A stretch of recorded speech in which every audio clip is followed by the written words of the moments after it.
آپ سن رہے ہیں کتاب چپ، سب ہیڈنگ 3 خدا۔ اچھا بھائی، لمبی داڑھی والا چلایا، کر لے آزمائش، اس کی مرضی، ہماری مرضی کیا اس کی مرضی سے جدا ہے؟ ہم تو میاں واز کرنے سے باز نہیں آئیں گے۔ جبھی تو لوگ واز سن کر اس قدر متاثر ہو جاتے ہیں۔ نوجوان بولا۔ ہاں بھائی، چودھری بولا، کیا مجال جو اس کی مرضی کے بغیر پتہ بھی ہل سکے۔ اعظم گڑھ میں مولانا نے غازہ اور پاؤڈر کی خوب بات کی۔ نوجوان ہنسنے لگا۔ ہاں، وہ اعظم گڑھ۔ بڑی داڑھی والا ہنسا۔ ہاں ہاں ہاں میاں، جب ہم نے کہا کہ آج کل کا حسن بھی کیا ہے، منہ پونچھو تو مٹ جائے، ہمارا مطلب سرخی پاؤڈر سے تھا۔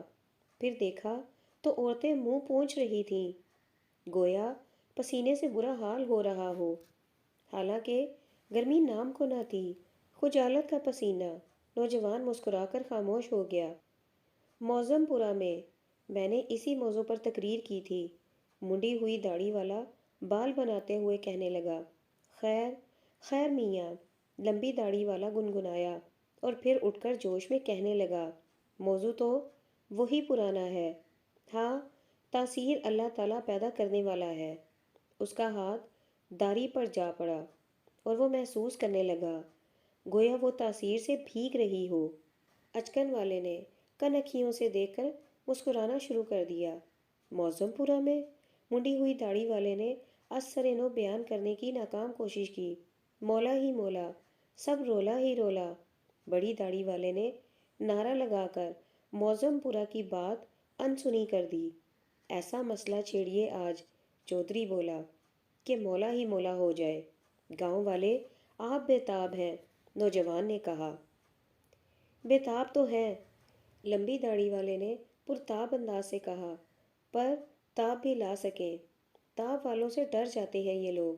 منڈی ہوئی داڑھی والے نے منہ پر ہاتھ پھیر کر کہا، اب تو دنیا میں بے تابی کا دور ہے۔ اچکن والا گنگنایا اور پھر مسکرا دیا۔ صاحب، کیا بات کی ہے، کیا نکتہ پیدا کیا ہے؟ منڈی ہوئی داڑھی والے نے کہا۔ ارے میاں، لمبی داڑھی والا بولا، نکتہ کیا کرے گا؟ تاشی ہوئی داڑھی والا بولا، نکتہ دانی تو کب کی مفقود ہو چکی۔ میاں، یہ عوام تو بھیڑے ہیں، لمبی داڑھی والے نے کہا۔ یہ کیا جانے نکتہ شناسی، بھیڑے ہی سہی، چودھری بولا، جو کچھ بھی ہے آپ ہی کا سرمایہ ہے۔ ہمارا سرمایہ؟ وہ ہنسا۔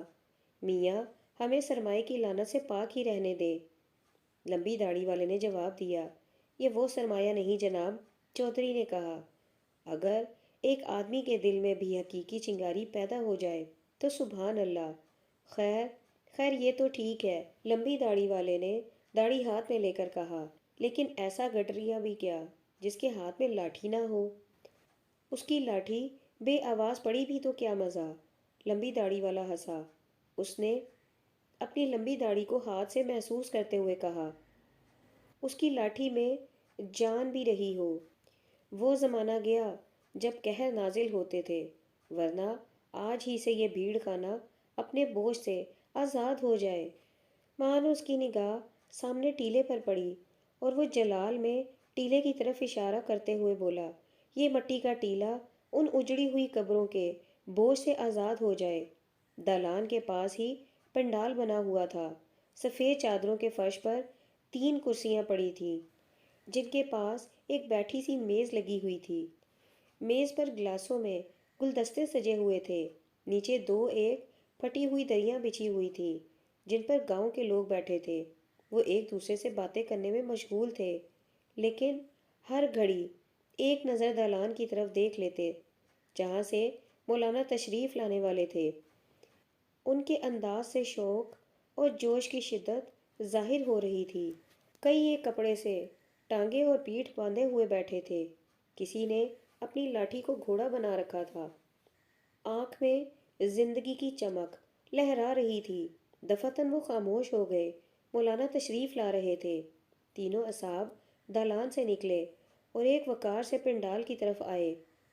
بڑی داڑھی والے نے لوگوں کی طرف دیکھا اور داڑھی پر ہاتھ پھیرتے ہوئے کھنگارا،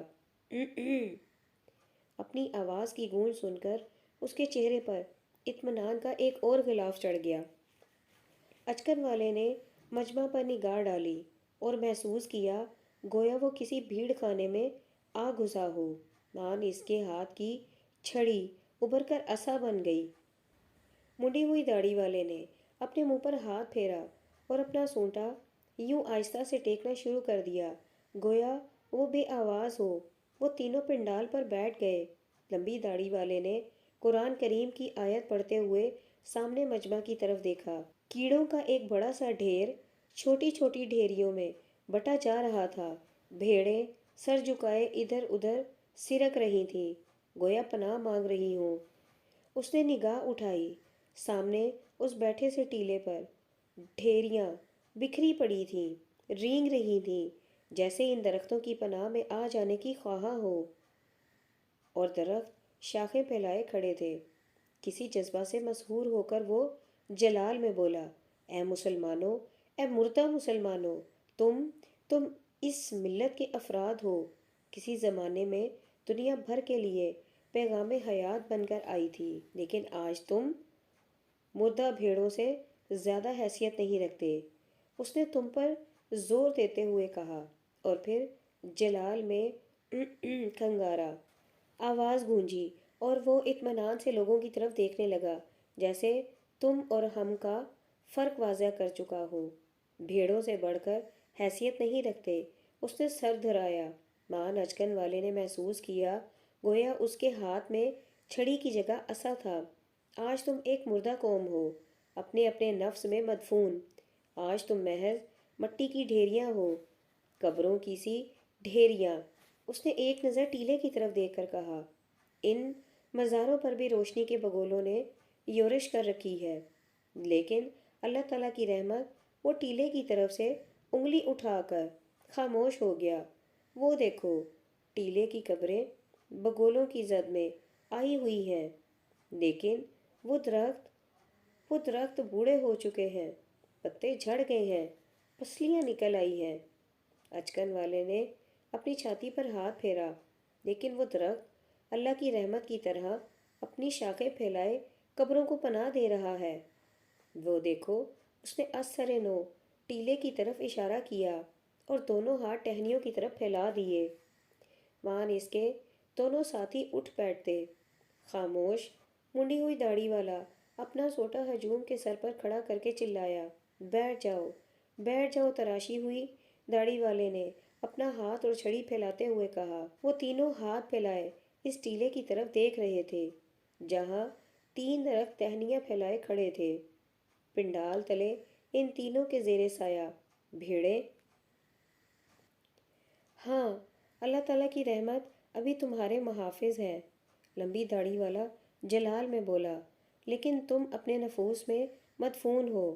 تم اس نے گلا صاف کیا۔ ہم ویرانے نے تمسخر بھری آواز میں جواب دیا، لیکن وہ تینوں باہیں پھیلائے کھڑے رہے اور بھیڑیں رینگتی رہیں۔ سب ہیڈنگ پاگل۔ میں پاگل ہوں۔ میرا پاگل پن صرف اس لیے ہے کہ مجھے ظہیر سے محبت ہے۔ اب میں جان گئی، محبت دیوانگی کے سوا کچھ نہیں۔ ہاں، پاگل بنا دینا یا بن جانا، کاش میں خود پاگل نہ بنتی، لیکن اب پچھتانے سے حاصل وقت بیت چکا۔ جو ہونا تھا ہو چکا۔ کون ہے جو میری کہانی سے واقف نہیں؟ میں وہ بد نصیب عورت ہوں جو دنیا بھر میں بدنام ہے، جسے دیکھ کر کوہنیاں چلتی ہیں، انگلیاں اٹھتی ہیں، آنکھوں میں عریاں اشارے جھلکتے ہیں، لوگ دیکھ دیکھ کر مسکراتے ہیں۔ تمسخر بھری مسکراہٹ، وہ یوں کھڑے کے کھڑے رہ جاتے ہیں گویا میں دنیا کی حسین ترین عورت ہوں۔ جھوٹ ہے، سراسر جھوٹ۔ میں ایک دبلی پتلی اداس عورت ہوں اور بس۔ گورا رنگ حسن نہیں ہوتا۔ ستے ہوئے لمبے چہرے کو خوبصورتی سے کیا تعلق؟ البتہ میری آنکھ، لیکن نہیں، ان آنکھوں میں اداسی اور بے بسی کے سوا کیا ہے؟ شوخی نہیں، چمک نہیں، خمار نہیں، تبسم نہیں۔ پھر ان کی نگاہیں میری آنکھوں کو تلاش کیوں کرتی ہیں؟ کیوں؟ ان چھلکی ہوئی کٹوریوں میں غم کے سوا کیا ہے؟ پھر بھی انہیں چھپا چھپا کر رکھتی ہوں۔ شکر ہے کہ میری پلکیں اتنی لمبی ہیں، شاید میرے ان بہے آنسو بال بن کر اگ آئے ہیں، لیکن لوگ کسی صورت چین نہیں لینے دیتے۔ پلکیں اٹھا کر دیکھوں تو یوں ٹھٹکے جاتے ہیں جیسے سدھ بن ہی نہ رہی ہو۔ پلکوں سے ڈھانپے رکھوں تو یوں جھانکتے ہیں گویا میں چغتائی کا عمل ہوں۔ آوازیں کستے ہیں، اف ان کی وہ اریاں باتیں، ننگی نگاہیں۔ وہ مجھے ایسی عورت سمجھتے ہیں جس کے بارے میں جو جی چاہے جہاں جی چاہے کہا جا سکتا ہے، اور یہ سب اس دیوانے رضا کی مہربانی ہے۔ وہ ہوشیار دیوانہ، اف اس کی گھناؤنی شکل، سوجا ہوا چہرہ اور خاموش وحشت بھری آنکھیں۔ میں جانتی ہوں وہ دیوانہ نہیں، دیوانگی کے پردے میں مجھ سے انتقام لے رہا ہے۔ اف کس قدر خوفناک انتقام ہے اس کا۔ ہوسکار فریبی، کیا ڈھونگ رچا رکھا ہے، اور یہ سب صرف اس لیے کہ میں نے ان سے شادی کرنے سے انکار کر دیا تھا۔ اپنا شریک حیات آپ چننے کا مجھے حق نہیں کیا؟ ہاں، اسے مجھ سے محبت تھی، یہ بھی مانتی ہوں کہ میں نے اس سے شادی کرنے کا وعدہ کیا تھا، لیکن کیا مجھے اپنی رائے بدلنے کا حق حاصل نہیں؟ اگر مجھے وعدہ کرنے کا اختیار ہے تو اسے توڑنے کا کیوں نہیں؟ اور کیا وہ وعدہ میں نے توڑا تھا؟ میری حقیقت ہی کیا ہے؟ حالات کے ہاتھوں میں کٹ پتلی، یہ حالات جن سے میں گزر رہی ہوں، کیا یہ میرے بنائے ہوئے ہیں؟ اف یہ حالات، یہ بھوکی نگاہیں، چلتی ہوئی کوہنیاں، جیسے لوگوں کو مجھے گھورنے کے سوا کوئی کام ہی نہ ہو، جیسے بھوک سے بلبلاتے وحشی مردوں کے جہاں میں صرف میں ہی ایک عورت ہوں۔ کیسے اچھے تھے وہ دن جب میں لاہور کی بھیڑ میں تنہا تھی، جب میں بے فکر جہاں جی چاہے بھاگی دوڑی پھرتی تھی، کوئی میری طرف گھورتا نہ تھا۔ سرسری نگاہیں اور بس۔ پھر میں اور رضا اکٹھے سیر کرنے لگے، لیکن کوئی ہمارے اکٹھے گھومنے پر معترض نہ تھا۔ ان دنوں لوگ ہماری راہ سے ہٹ کر اپنی راہ ناپا کرتے تھے۔ ان دنوں بھی تو میں تھی، یہی میں، یہی رنگ، یہی آنکھیں۔ پھر آواز ان دنوں میری زندگی، میری اپنی زندگی تھی، لیکن اب وہ گویا عوام کی ملکیت بن چکی ہے۔ لیکن کیوں؟ ہر راہگیر مجھے یوں دیکھتا ہے جیسے وہ میرا راز جانتا ہو، جیسے میں ان کے ہاتھ کا کھلونا ہوں، جیسے میں ان کے ایک اشارے کے منتظر بیٹھی ہوں، گویا میں نے صرف دکھاوے کے لیے کپڑے پہن رکھے ہیں، جیسے وہ نگاہوں سے میرے کپڑے۔ اف میں سمجھتی ہوں میری حالت ان عورتوں سے بدتر ہے جو اعلانیہ طور پر لالٹین جلا کر بیٹھ جاتی ہیں۔ لوگ انہیں گھورتے ہیں، جانچتے ہیں، پرکھتے ہیں، لیکن ان کی نگاہیں ان کے کپڑوں میں دھنسنے کی کوشش نہیں کرتی، جیسے کوئی پلپلا گھناؤنا کیڑا رینگ رینگ کر سوراخ کر رہا ہو۔ لوگ انہیں دیکھ کر راز افشا کرنے کی خاموش دھمکی نہیں دیتے، سودا کرتے ہیں، ناک چڑھا لیتے ہیں، یا منہ موڑ کر چل دیتے ہیں۔ ہاں، میری حالت اخلاق سے گری ہوئی ان عورتوں، لیکن نہیں، کون جانتا ہے کن حالات نے گھسیٹ کر انہیں وہاں لا بٹھایا؟ کون کہہ سکتا ہے؟ نہ جانے میں، لیکن نہیں، میں آپ سے کچھ نہ چھپاؤں گی۔ چھپانا؟ میں اپنے آپ کو جھوٹی تسلی دے رہی ہوں کہ میرے پاس اب بھی چھپانے کو کچھ باقی ہے۔ جھوٹی تسلی میں تسلیم کرتی ہوں کہ بارہا میرا جی چاہا کہ میں لالٹین جلا کر بیٹھ جاؤں اور اپنے آپ کو ان اریاں اشاروں اور نگاہوں سے محفوظ کر لوں، ان دھس جانے والی ٹوٹتی ہوئی نظروں کی زد سے بچ جاؤں۔ ایسا کرنے سے جسم روندا جائے گا، روح تو بچ جائے گی۔ اب وہ میری روح کو لتاڑتے ہیں، لیکن مجھ میں جرت بھی ہو۔ ہاتھ کا کھلونا بننے کے لیے جرت ہونی چاہیے، اور مجھ سے تو اتنا بھی نہ ہو سکا کہ برقع پہن لیتی۔ ڈرتی رہی کہ لوگ کہیں گے غیر مسلم ہو کر برقع پہنتی ہے، ڈرتی رہی کہ مزید چرچا ہوگا، فکرے کسے جائیں گے۔ پہن لیتی تو نہ جانے وہ دیوانہ کیا کرتا، لوگ نگاہوں سے نوچ لیتے، دھجیاں اڑا دیتے۔ جب ننگے منہ کی بے نمائش عمومیت مجھے چھپا نہ سکی تو پردہ کیا چھپا سکتا تھا؟ وہ پردہ جس کی اوٹ لے کر ایک عام عورت بھی حسین بن سکتی ہے اور راہ چلتے لوگوں کے لیے سنگار کیے ہوئے چہرے سے زیادہ پرجوش دعوت بن جاتی ہے۔ خیر، اب تو میں بڑی حد تک اس جیتی جاگتی بدنامی سے بے نیاز ہو چکی ہوں جو قدرت نے میرے ماتھے میں کیل بنا کر ٹھونک رکھی ہے، لیکن جب سوچتی ہوں کہ میں نے کیا سہا ہے تو دل پر ٹھیس لگتی ہے۔ بچ بچ سمٹ سمٹ کر جھکی جھکی نگاہوں سے چلنے کے باوجود میں یوں محسوس کیا کرتی تھی گویا زمین کی بجائے نگاہوں پر پھسل رہی ہوں۔ نگاہوں کا تانتا بن جاتا، ایک تار ٹوٹنے سے پیشتر دوسرا بن جاتا، ایک دھنس کر دیکھتا، دوسرا مسکرا مسکرا کر دیکھتا، تیسرا گلیڈ آئی کی جونک لگا دیتا، ہونٹ ہلتے آواز کسی جاتی، وہ ہے وہ، دیکھا اسے جانتے ہو، بانکی ہے بانکی، گلیوں میں دروازے کھلتے، اچھا یہ ہے وہ، ہائے ری یہ کافرہ، ہاں ہاں یہی، کوئی مسکراتا کوئی ناک چڑھاتا۔ عورتیں ہونٹوں پر انگلی رکھ کر حیران کھڑی ہو جاتی، آپ چاہے کسی سے آنکھیں لگائے ہوئے ہوں لیکن مجھے دیکھ کر ہاتھ کانوں پر رکھ لیتی جیسے ابھی ابھی حج کر کے آئی ہوں، مجھے دیکھ کر ناک سکوڑ لیتی اور پھر میاں یا دیور کی طرف دیکھ کر مسکراتی، ننگی مسکراہٹ، برہنہ عورت، بھوکے ساتھی کے ہونٹ لیس دار جونک کی طرح لٹک آتے اور ہوس سے اندھے گوشت کے لوتھڑے قریب ہی قریب کچھ ڈھونڈنے لگتے۔ یہ ہیں وہ لوگ جو مجھے نفرت سے دیکھتے ہیں اس لیے کہ کوئی انتقامی جوش سے بھرا ہوا مرد میری محبت میں دیوانہ ہو جانے کا ڈھونگ رچائے بیٹھا ہے، گلی کوچوں میں میرے نام کے نعرے لگاتا پھرتا ہے، دیوانہ ہونے کے باوجود اس قدر ہوشیار ہے کہ ہر سمے عشق پیچا کا پھول اٹھائے اس سے باتیں کرتا رہتا ہے۔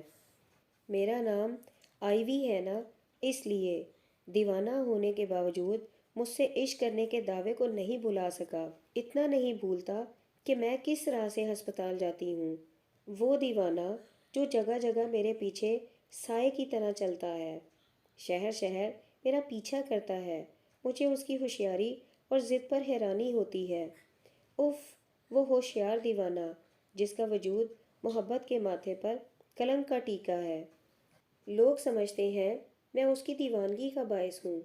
اف یہ لوگ اور ان کی باتیں، وہ اس خپتی کو عشق کا پیغمبر سمجھتے ہیں، اس کی ہر حرکت ان کی نگاہ میں محبت اور وفا کا مرقع ہے، وہ میری ہر بات سے بے وفائی اور ستم کشی اخذ کرتے ہیں، پھر ان اخذ کی ہوئی تفصیلات کو اپنی خواہشات کے مطابق ترتیب دے کر خوش ہو جاتے ہیں، یہاں سے کاٹ چھانٹ کی، وہاں سے بڑھایا چڑھایا تاکہ کہانی سنسنی خیز ہو جائے، انہیں سنسنی پیدا کرنے سے لطف آتا ہے۔ ان کی سن سن کر میں آپ اپنے قصے کی حقیقت پر شک کرنے لگی ہوں، سمجھ میں نہیں آتا کہ میری بات سچی ہے یا وہ جو زبان زدے خلق ہے، لیکن ایک بات، زبانیں زدے خلق ہو تو بھی سمجھ میں آئے، ہر کوئی اسے یوں ترتیب دینے پر تلا ہوا ہے کہ رضا کی محبت بلند تر دکھائی دے، اس کی دیوانگی قربانی نظر آئے اور میری خاموشی بے حسی ظلم اور نہ جانے کیا کیا، بات یوں ڈھالی جاتی ہے جس سے ظاہر ہو کہ مجھ سے بڑی فاحشہ کوئی نہیں، ابھی تک مجھ میں تمیز باقی ہے، چھوٹی موٹی تفصیلات تو غلط ملط ہو چکی ہیں لیکن اہم تفصیلات یاد ہیں مجھے۔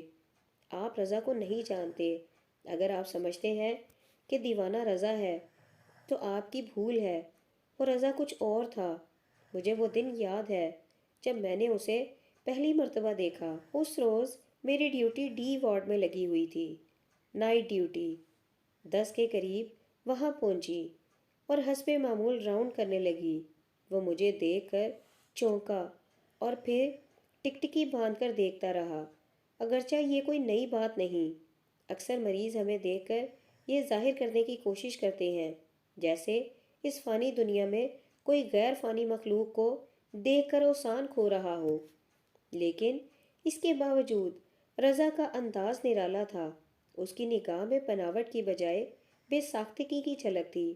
شاید اسی وجہ سے میں چپ گئی۔ میں نے جلدی سے اس کا ٹکٹ دیکھا اور دوائی بنا دی۔ دوائی پیتے ہوئے بھی وہ میری طرف تکتا رہا۔